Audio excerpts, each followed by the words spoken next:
শফিকুল আলম কর্মজীবন শুরু করেছিলেন দ্য বাংলাদেশ অবজারভার দিয়ে। প্রথমে তিনি ছিলেন একজন ক্রীড়া সাংবাদিক। এরপরে কর্মক্ষেত্র বিস্তৃত হয় দ্য ফাইন্যান্সিয়াল এক্সপ্রেসে বাণিজ্য এবং অর্থনীতি বিষয়ক সাংবাদিকতায় তিনি যুক্ত হন। 2005-এ আন্তর্জাতিক গণমাধ্যম এএফপিতে তিনি কর্মজীবন শুরু করেন এবং 2012-তে একই প্রতিষ্ঠানের ব্যুরো চিফ হিসেবে নিয়োগপ্রাপ্ত হন।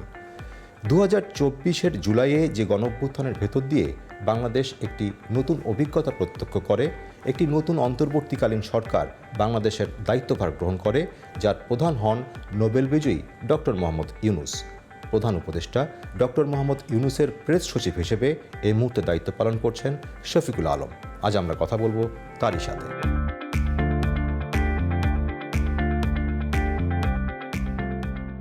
মিস্টার আলম, কেমন আছেন আপনি? ভালো আছি। আপনার কাছ থেকে কিছু বিষয় জানবার জন্য আজকে আমাদের বসা আপনার সাথে। তার মধ্যে একদম প্রথম যে বিষয়টি নিয়ে আমরা আলাপ করবার চেষ্টা করব সেটি হলো নির্বাচন। আপনার একদম সাম্প্রতিক একটি বক্তব্য, গত 24 ঘন্টার মধ্যে যদি আমি রেফারেন্স টান দিই, যদি রাজনৈতিক দলগুলো সিদ্ধান্ত নিতে না পারে সেক্ষেত্রে অন্তর্বর্তী সরকার তাদের সিদ্ধান্ত নেবে, এরকম একটি বক্তব্য আপনি দিয়েছেন। আমি যদি একটু ছোট করে আপনার কাছ থেকে জানবার চেষ্টা করি, কেন রাজনৈতিক দলগুলো সিদ্ধান্ত নিতে না পারার প্রসঙ্গটি আসছে, আর কেনই বা অন্তর্বর্তীকালীন সরকার এরকম একটি সিদ্ধান্ত দিতে পারে বলে আপনারা মনে করছেন? না, আমরা যেটা গত সপ্তাহে যখন প্রফেসর আসিফ নজরুল বিষয়টা নিয়ে প্রেস কনফারেন্সে বললেন এবং ইন্টারিম গভর্নমেন্ট যখন একটা স্টেটমেন্ট দেওয়া হলো, তখন কিন্তু একটা 7 দিনের একটা ডেটের কথা বলা হয়েছে, টাইমের কথা বলা হয়েছে। এবং সেইখানে আমরা আশা করছিলাম যে একে তো হচ্ছে যে জুলাই চার্টার সাইন হয়ে গেছে, এখন জুলাই চার্টার কীভাবে বাস্তবায়ন হবে সেটা নিয়ে একটা মতদ্বৈধতা তৈরি হয়েছে। তো সেটার জন্য আমরা চাচ্ছিলাম যে পলিটিক্যাল পার্টি, কারণ তারা আমাদের অংশীজন, তারাই আসলে তো এই আন্দোলনটা করেছে, এই রেভলিউশনটা তো তারাই করেছে, তাদের কাছ থেকে আসলে এই ইন্টারিম গভর্নমেন্ট ডিসিশনটা চাচ্ছে যে তারা কি, কারণ আমরা তো এখানে সত্যিকার অর্থে এসছি ইজ এ ইন্টারিম গভর্নমেন্ট, আর আমরা এই ইন্টারিম গভর্নমেন্টের রোলটা অনেকটা ফ্যাসিলিটেটরের মতো। আমরা কিছু পলিটিক্যাল পার্টির উপরে চাপিয়ে দিচ্ছি না, বা যেই ধরনের কনস্টিটিউশনাল চেঞ্জ তারা আনতে চাচ্ছেন বা অ্যামেন্ডমেন্ট আনতে চাচ্ছেন বা যে ধরনের সংস্কার তারা আনতে চাচ্ছেন প্রতিটা সেক্টরে, তো এটা তো তারাই ডিসকাস করে, তারাই ডিবেট করে একটা কনক্লুশনে এসছেন, একটা ফাইনাল স্টেজে এসছেন। এখন ইটস বেটার যে তারাই একটা ডিসিশনটা নিক, এবং সেই জন্য ডক্টর আসিফ নজরুল তার যে প্রেস কনফারেন্সে ইন্টারিম গভর্নমেন্ট তার স্টেটমেন্টে এটা ক্লিয়ারলি বলেছেন যে 7 দিনের মধ্যে তারা যদি পারেন। এবং আমার মনে হয় এটা যে খুব কঠিন একটা কাজ তা না, এটা ইটস জাস্ট এটা তারা তো এই কাজগুলো গত 7-9 মাস ধরে করছিলেন। প্রতিদিন এসে আপনারা দেখেছেন যে ফরেন সার্ভিস একাডেমিতে তারা বসছেন, কথা বলছেন, এবং কথাগুলো বাংলাদেশের ইতিহাসে খুবই একটা আনপ্রেসিডেন্ট ঘটনা যে তাদের মধ্যে কোনো বিটারনেস নেই, তারা খুব ব্রিলিয়ান্টলি আলোচনা হচ্ছে কোনো ধরনের খুবই কর্ডিয়াল একটা পরিবেশে। এটা একটা কেউ ওয়াকআউট করে চলে যাচ্ছেন না, কেউ বলছেন যে না এটা কিছু হচ্ছে না, এরকম কিছু না, সবাই পার্টিসিপেট করেছেন, কন্ট্রিবিউট করেছেন। এবং সেই জন্য এই আশাতেই যে 7 দিনের মধ্যে তারা করবেন।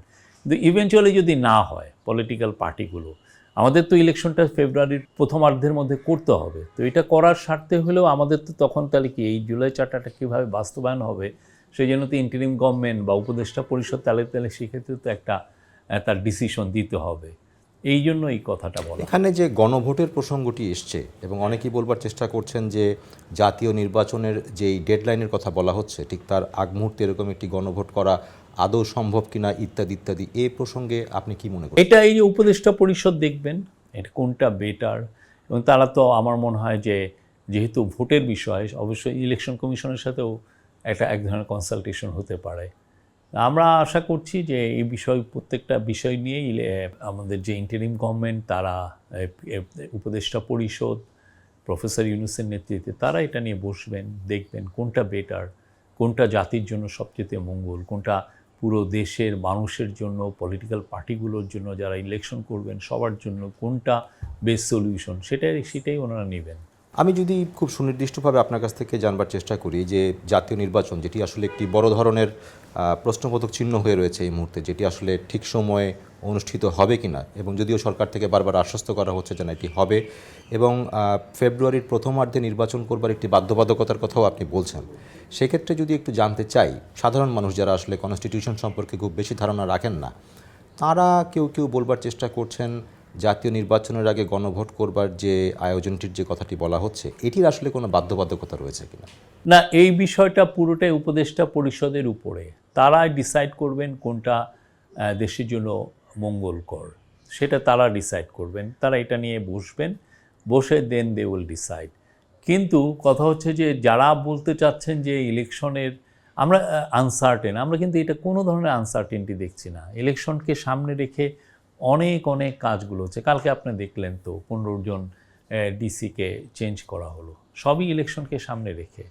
আমরা চাচ্ছি যে দেশকে একটা সুন্দর একটা ইলেকশন দিতে, যেটা ফ্রি হবে, ফেয়ার হবে, ক্রেডিবল হবে, ইনক্লুসিভ হবে, এবং যেখানে সত্যিকার অর্থে মানুষ উৎসব মুখর পরিবেশে ভোট দিতে পারবে, তার যাকে ইচ্ছা সে ইলেক্ট করতে পারবে। যেই চয়েসটা সে মেড করতে পারেনি গত হাসিনার পুরো 15.5 বছর। যে 15.5 বছরের কথা তুললেন, সে প্রসঙ্গে এবার একটু যাওয়ার চেষ্টা করব। সেটি হলো আইসিটি ট্রায়াল যেটি এখন চলছে। আমি সাবজুডিস ম্যাটার নিয়ে আলোচনা করছি না, কিন্তু একটু আপনার কাছ থেকে জানবার চেষ্টা করব যে এটি বলতে গেলে একরকম বাংলাদেশের ইতিহাসে প্রথমবারের মতো এই ধরনের একটি ঘটনা ঘটছে।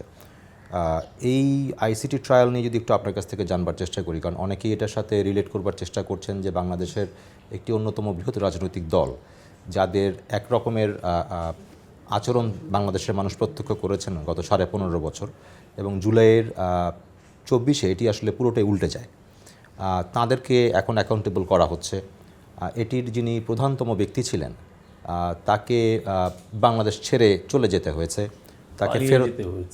তাকে ফেরত আনাও সম্ভব হয়নি। এইরকম একটি পরিস্থিতিতে আইসিটি ট্রায়ালে যদি অবশ্যই ভার্ডিক্ট তো আসবেই, সেই জায়গাগুলো আসলে আপনারা কিভাবে বাস্তবায়ন করবেন, এবং সামগ্রিকভাবে আইসিটি ট্রায়ালটাকে আপনি কিভাবে দেখছেন? না, এটা অবশ্যই এটা তো আমরা চাই যে ইন্টারন্যাশনাল রাইটস গ্রুপগুলো এটা দেখুক। আমরা তো ইন্টারন্যাশনাল যেটা স্ট্যান্ডার্ড মেনে আইসিটি ট্রায়ালগুলো হচ্ছে। এখন কেউ যদি মনে করে যে না এটা শর্টকামিংস আছে, let them come forward and say it. But আমরা দেখছি যে খুব ভালোভাবেই ট্রায়াল হচ্ছে, এবং ট্রায়ালগুলো ইটস ওপেন ফর এভরিওয়ান। কিছু কিছু ক্ষেত্রে টিভিতেও এটা এয়ার হচ্ছে, হ্যাঁ, লাইভ টেলিকাস্ট হচ্ছে। তো ইটস ফর আপনি যে দেখেন কীরকম হচ্ছে ট্রায়ালটা, হ্যাঁ, এটা তো কোনো লুকোছাপার কিছু নাই। আর হাসিনার এগেনস্টের ক্রাইমগুলো তো খুবই স্পষ্ট। এটা যে আমরাও ইনভেস্টিগেট করেছি তা না, এখানে পুরো ইনভেস্টিগেশনটা অনেক তরফা হয়েছে। যেমন ধরেন হিউম্যান রাইটস গ্রুপরা তারা রিপোর্ট করেছে, অ্যামনেস্টি রিপোর্ট করেছে, ইন্টারন্যাশনাল ট্রুথ অ্যান্ড জাস্টিস একটা গ্রুপ আছে, তারা জাস্ট ইয়ের উপরে 2টা কিলিং নিয়ে করেছে, যাত্রাবাড়ি কিলিং আর একটা ছেলের হত্যা, 2টা নিয়ে 15 মিনিট 7-8-15 মিনিটের যেটি আপনি দেখেন, ওরা ওগুলো ভয়াবহ কিলিংয়ের যে নিদর্শন আছে। তারপরে বিবিসি, আল জাজিরা তারা তাদের ডকুমেন্টারিতে দিচ্ছে ফরেনসিক করে, যে অডিও যেগুলো তারা হাসিনার যে অডিও সেটা ফরেনসিক এক্সামিনেশন করেছে, করে বলছে যে এটা হাসিনার উক্তি যে সে অর্ডার করছে, কিলিংয়ের অর্ডার করছে। ইউএনের রিপোর্ট যেটা একদম ইন্ডিপেন্ডেন্ট, ইউএনের human rights office independence minimum, যদি তাদের ইন্ডিপেন্ডেন্সের ব্যত্যয় ঘটে ওইখানে কাজ করে না। তারা ফুল ইন্ডিপেন্ডেন্স নিয়ে কাজ করে হাসিনার যেটা যে ভয়াবহ ম্যাসাকার করেছে জুলাই অগাস্টে, সেটা তারা একটা রিপোর্ট দিয়েছে। আমি যদি একটু সরাসরি আপনার কাছে 127 পাতার একটা রিপোর্ট, সেখানে হাসিনার কি রোল ছিল, হাসিনা যে অর্ডার করছে সেখানে স্পষ্টভাবে এসছে। তো ফলে এই আইসিটি ট্রায়াল নিয়ে আমার মনে হয় না যে ইন্টারন্যাশনালি কোনো হচ্ছে। হাসিনার যারা দোষর তারা 2-একটা কথা বলতে পারে, বাট এটা ইটস অ্যাকসেপ্টেবল, এবং এটা সবাই খুব ভালোভাবে নিয়েছে।